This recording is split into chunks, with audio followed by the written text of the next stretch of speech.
Bonjour, La France. This is Royal Republic hanging out in Paris. You are watching Loud TV. Enjoy. Walk alone in the night, walk away from a fight. You can walk on the moon, walk away too soon. Thank you. Glad to hear it. Yeah, it's been a while since ABBA. Yeah, we feel it's a bit of both. It is groovy, it is rocky, it is. We spent a lot of time getting down to the core of what is Royal Republic, what do we do best, and what is like the essence of Royal Republic. And it kind of started with, it was a long writing process, about a year and a half actually. The first song that really set the chorus was When I See You Dance With Another, the first single from the new album. And it came, me and Pat actually started the idea in Los Angeles one night. We were there meeting with some producers that we didn't like.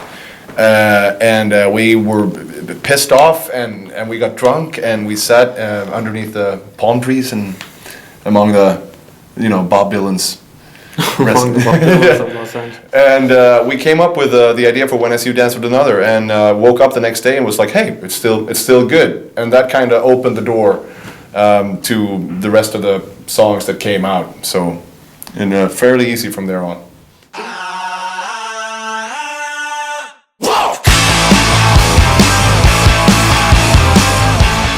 Yeah, there Slightly. are no cowboy hats, right? Less scarves. Yeah. We wanted to make something fun, I guess. I mean, we have a lot of talented friends that wanted to come along for the ride, so we invited them, and we basically took a few of our songs and we turned it into something no one would have expected it to be. It was actually a crowdfunded thing, the whole thing. It was basically to stall for time, because we knew that It was basically bridging two albums. Yeah, we had to buy ourselves some time to write the songs for the new album, and we thought we need to put something out there so people don't think we're dead. So we did this thing, and it went way over our expectations. We reached we had this meter, how close we were with the crowdfunding, and we went like 100% within a couple of days, and then it was 200 and 300 and 400. And after a while, it was like, hey, we can do the album, and we can do a European tour on this stuff, So Which is unbelievable. Unbelievable, and we did a pretty much sold out European tour in cowboy hats and boots with banjos. That's like creative freedom that you won't believe.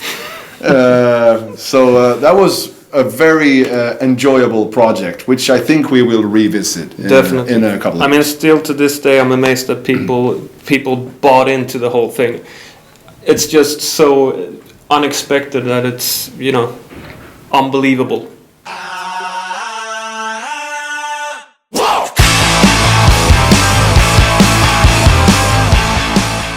Well, the recording was pretty much 3 or 4 months, which sounds like a long time, but it's not really. It's a lot of stuff to get down when you're making an album.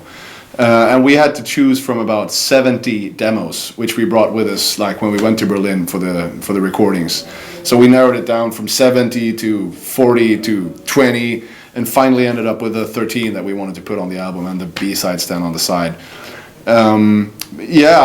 Writing the songs, it took a long time, but it was worth it. We needed to get the songs right, because the album is going to be as good as the songs are in the end. It doesn't matter what kind of fancy studio we go to or what producer we work with or anything. It's like if the songs aren't great, the album's not going to be great. So we made the songs great, and now the album's great.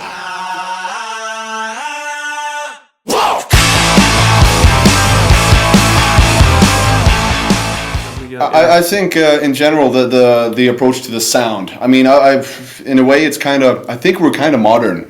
It doesn't sound like 60s rock, it doesn't sound like 70s or 80s or 90s, but we do have influences from all those eras, I believe, all those decades in our music. And sound-wise, we just wanted to keep it analog, which is really becoming a trend that's coming back, I think. People start, vinyl is coming back, and people want to record analog, and they don't want to use Pro Tools anymore, and they want to, it needs to be for real, which I appreciate and I like. We like as well. And we take a lot of pride in the fact that everything you hear on the album is real. There is no auto-tune, there is no drum triggers, there is no, it's all real. What you hear is what you get when you go see a show. And I think the live bands will win in the end. Yeah, definitely. Because you're alive. Then. Because we are a live band. We will win in the end.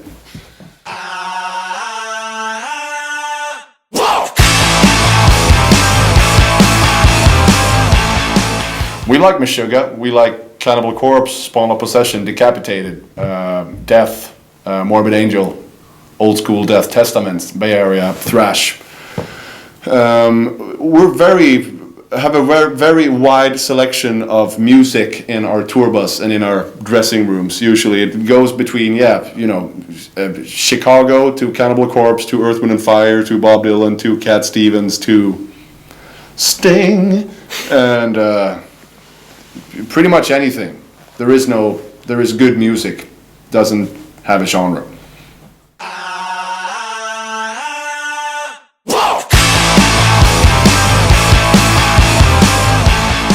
We got about 20 festivals or so, I believe. And then we have the European tour in the fall, which is going to be pretty long. All the dates aren't official yet. They will be shortly.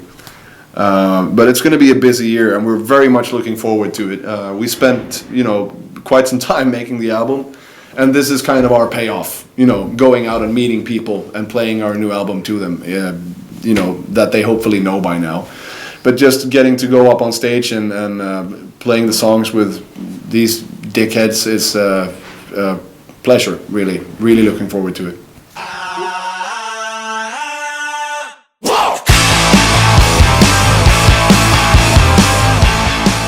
We got Rock en Scène. Is that the way you pronounce Rock en Rock en Scène? Scène. In August, which will be awesome. We're extremely excited about that. It's been such a long time since we last played.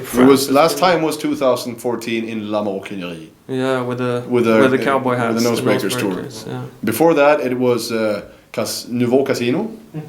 Before that, I remember it was Divan de Monde. Whoa. And before that, it was Alhambra.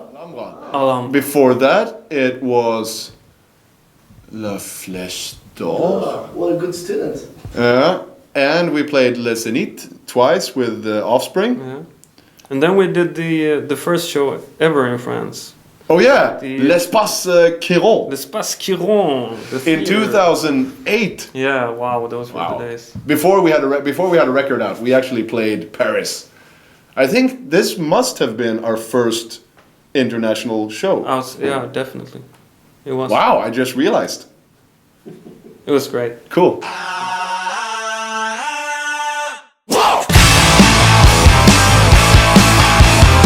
What's up with all the paintings? I hear this is the oldest porn magazine in France. Yeah, it's not a porn. It's not porn. This is sensual. Okay, erotic. that's what I was told. It's erotic. Here's another I ass. don't like butts. Yeah, hang on. Here's another ass. It says 007 on the bottom. On the bottom. Actually, it's kind of cool. It is cool. It's a weird place to stay. I like it. And there's a private